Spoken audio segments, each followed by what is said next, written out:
Amigos, bienvenidos a un nuevo video del canal en el cual tuvimos la oportunidad de conocer al licenciado en Historia Abel Soriano, quien nos platica sobre la Casa Morelos, el museo, y queremos también compartírselos. Esta experiencia nos las va a narrar él y los invitamos por supuesto a que después, si van a Morelia y visitan Michoacán, por supuesto que visiten la Casa Morelos. Así que sin más que decir, vamos allá.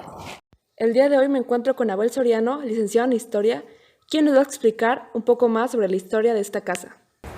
Hola, ¿qué tal? Pues bueno, el sitio que estamos pisando es Museo de Sitio y Archivo Histórico Casa de Morelos. Es Museo de Sitio porque estamos precisamente en la casa que compró Morelos en 1801 y que a partir de ese año va a empezar a construir la segunda planta.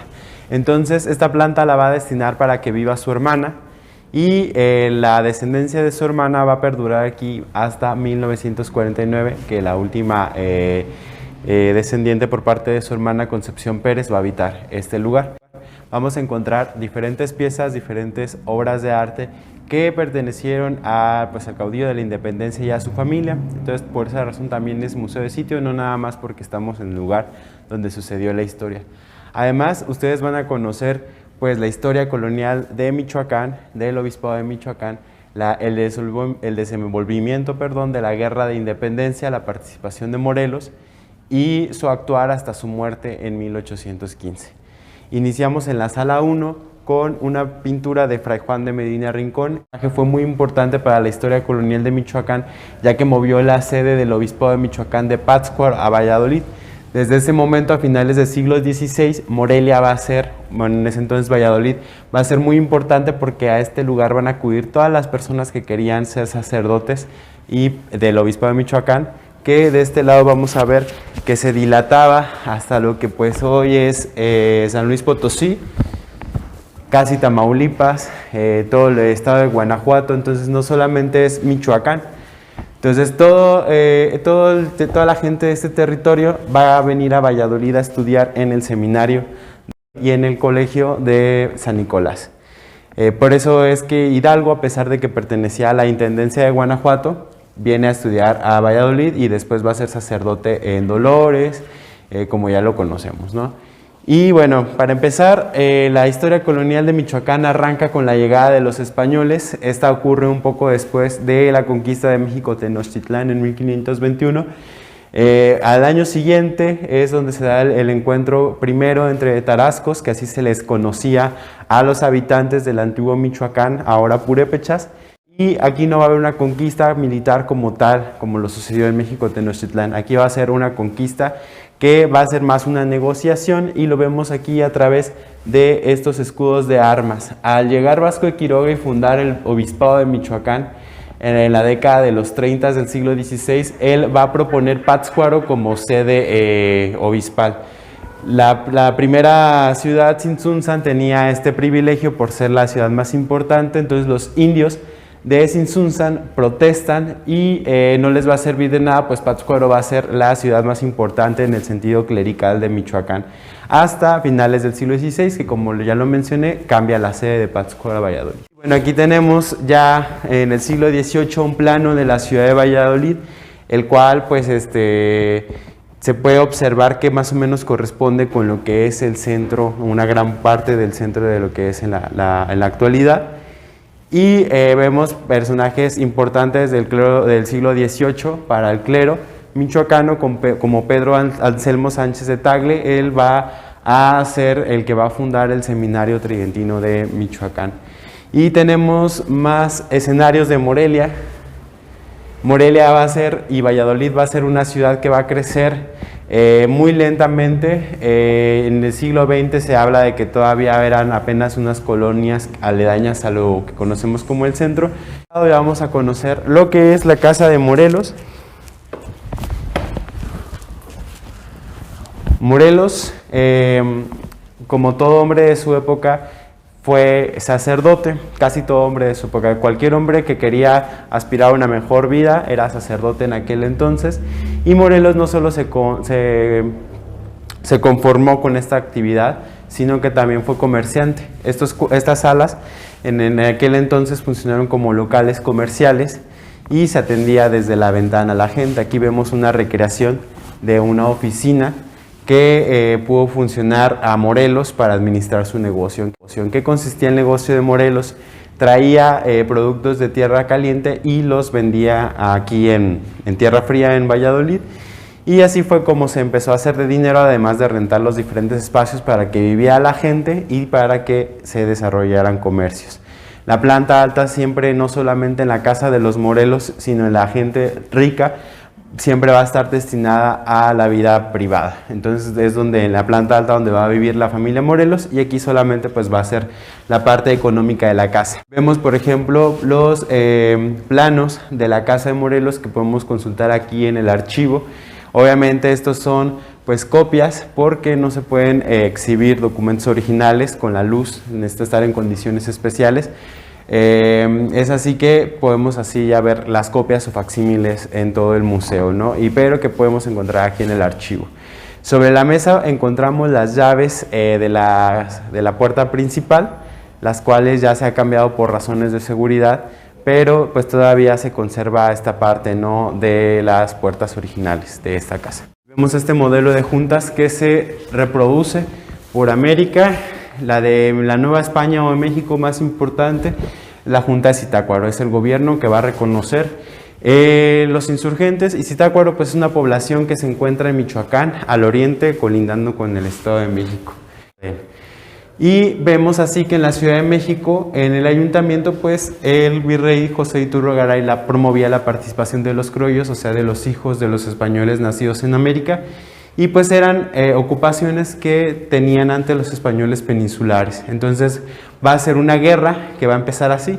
Los peninsulares van a quitar a Iturrigaray del poder y van a poner pues a alguien que complazca sus designios, y va a ser el Francisco Elizondo de Beaumont, que era virrey, era obispo de México y no va a dejar de ser virrey en esa época.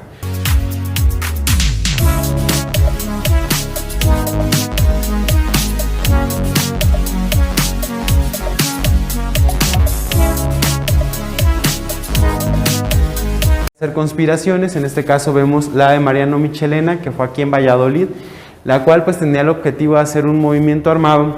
Fueron descubiertos y sus integrantes fueron exiliados. De pronto regresan porque eran personas muy importantes para la economía de la región, y ya no podía parar ese movimiento de conspiraciones, porque a la par también se estaban desarrollando otras, como la de Querétaro, que pues todos la conocemos, ¿no? Integrada por por Allende, por Hidalgo, que al ser descubiertos, pues en vez de ponerse tristes y demás, se lanzan a la lucha, y en el grito de Dolores, Hidalgo, en vez de dar su sermón a la gente, invita a la gente a luchar contra el mal gobierno, contra los peninsulares que quieren entregar el gobierno a los franceses, ¿no? Pero todavía se tenía una lealtad hacia Fernando VII, ¿no? De hecho, ahí en el grito se dice que Hidalgo gritó arriba Fernando VII, y esto lo vamos a ver reflejado en las primeras banderas insurgentes. Aquí tenemos esta de Ignacio Allende, la cual pues todavía está reflejada la bandera de la Nueva España y del Imperio Español.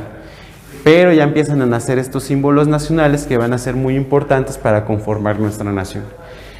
La identidad religiosa fue muy importante en este momento. Vemos a la Virgen de Guadalupe, que va a ser acogida por los insurgentes. Los insurgentes van a ser muy criticados por la iglesia. De hecho, muchos de sus líderes, como Hidalgo y sus seguidores, van a ser excomulgados. Entonces ellos necesitan apropiarse de un símbolo religioso para que la gente no se sintiera mal por defender esa causa.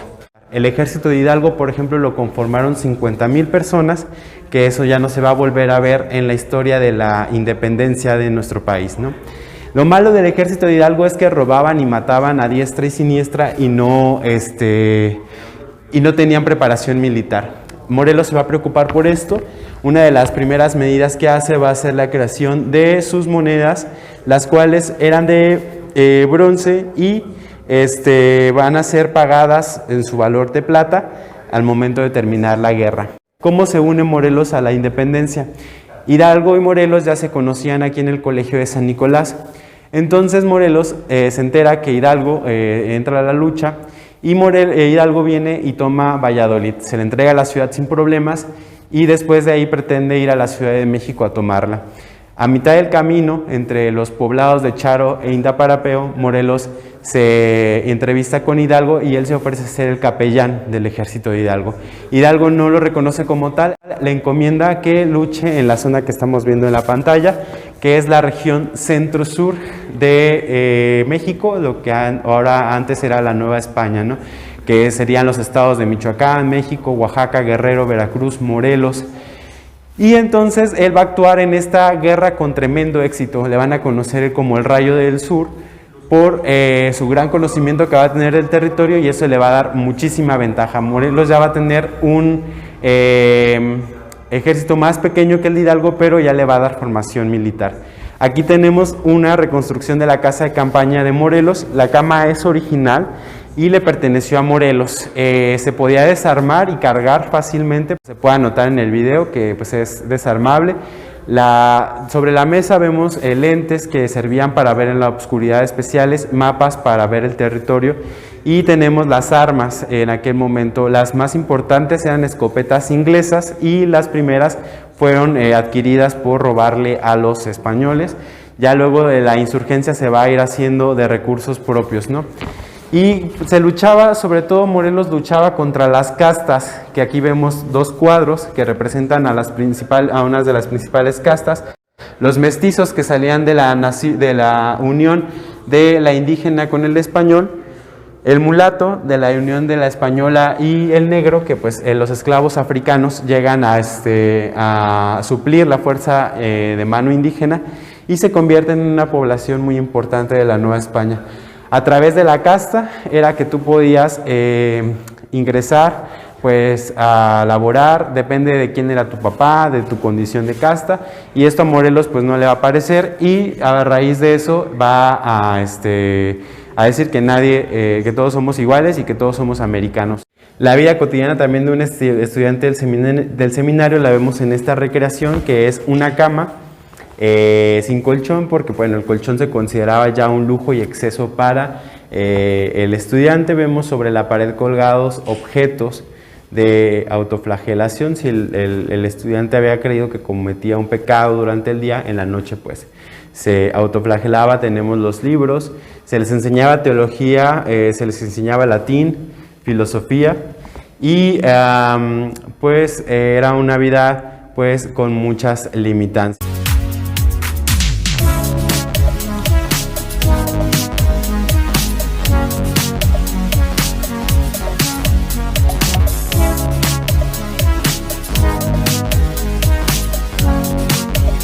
Él siempre iba a lomo de caballo, pero hubo otros insurgentes como Allende que sí lo usaron.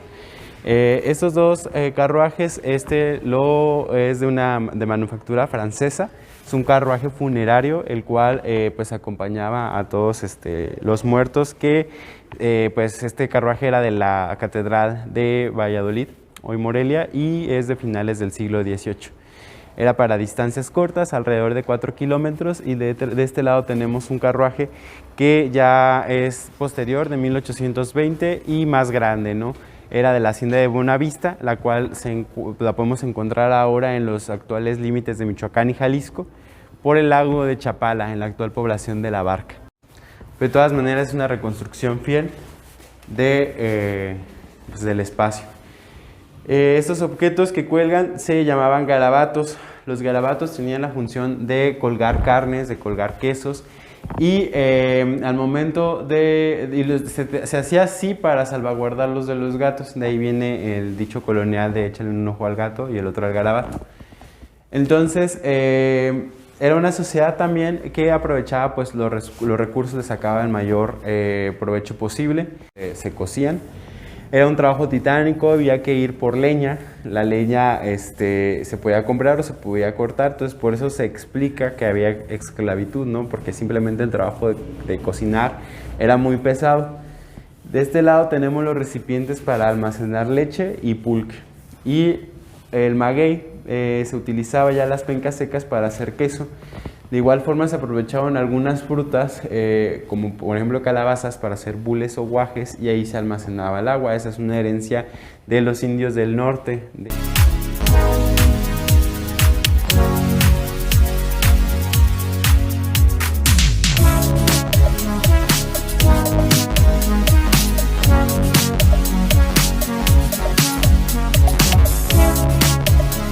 Vienen muchísimos jóvenes, a veces vienen por tareas de escuela, a veces vienen por puro interés, y yo creo que el interés es muy importante porque, bueno, es un monumento histórico, el cual pues tiene todos los elementos para adentrarnos a esa época que es finales del 18 y principios del 19, entonces pues es gratis para estudiantes, para profesores, entonces todo esto es para que disfrutemos y aprendemos de un lugar que pues a veces pasamos diariamente o en la combi o caminando y no nos damos cuenta pues de la importancia que tiene este sitio, que tiene José María Morelos, un vallisoletano moreliano, y pues esta ciudad, ¿no?, que es prácticamente un museo. Oye, ¿y con la pandemia este lugar experimentó algún tipo de cierre? Sí, estuvimos cerrados desde el 2020, tenemos trabajando a partir de el año pasado, si no mal recuerdo.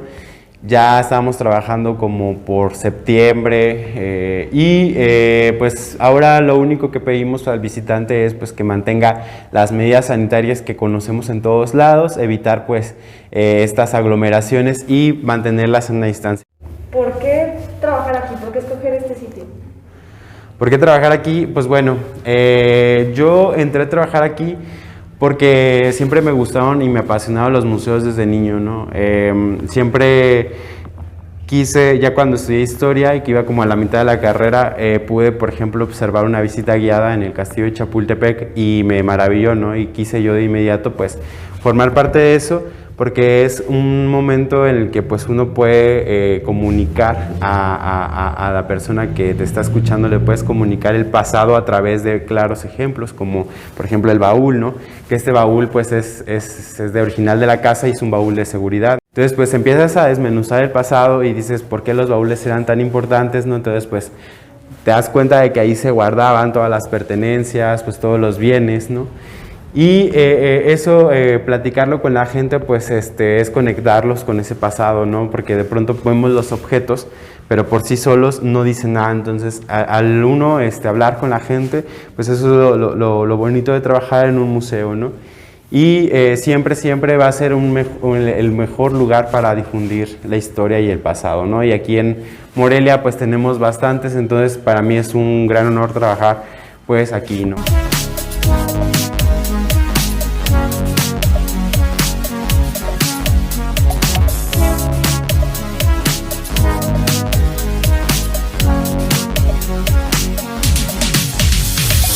Aquí al Museo de Sitio y Archivo Histórico de Casa de Morelos, que vengan con su familia, con las personas que quieran invitar a conocer pues el pasado de esta ciudad, no solamente el pasado de esta ciudad, sino vamos a ver cómo se fue conformando nuestro país pues a través de los ideales, las batallas pues de José María Morelos y Pavón.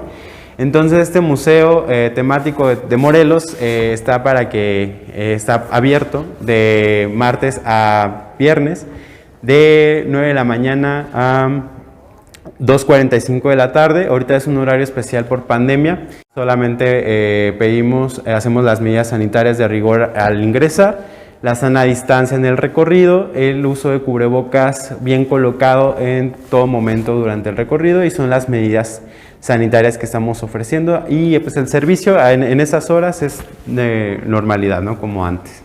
Pues ojalá vengan. Muchas gracias. Muchas gracias por ver, suscríbete, dale like si te gustó este video y por supuesto que agradecemos la atención y la amabilidad de todo el personal de la Casa Morelos, y no te olvides de si visitas Michoacán, ir a Clementina, donde va a estar David, quien los va a atender también con mucha amabilidad. Muchas gracias y no se olviden de suscribirse, darle like y nos vemos en el próximo reportaje.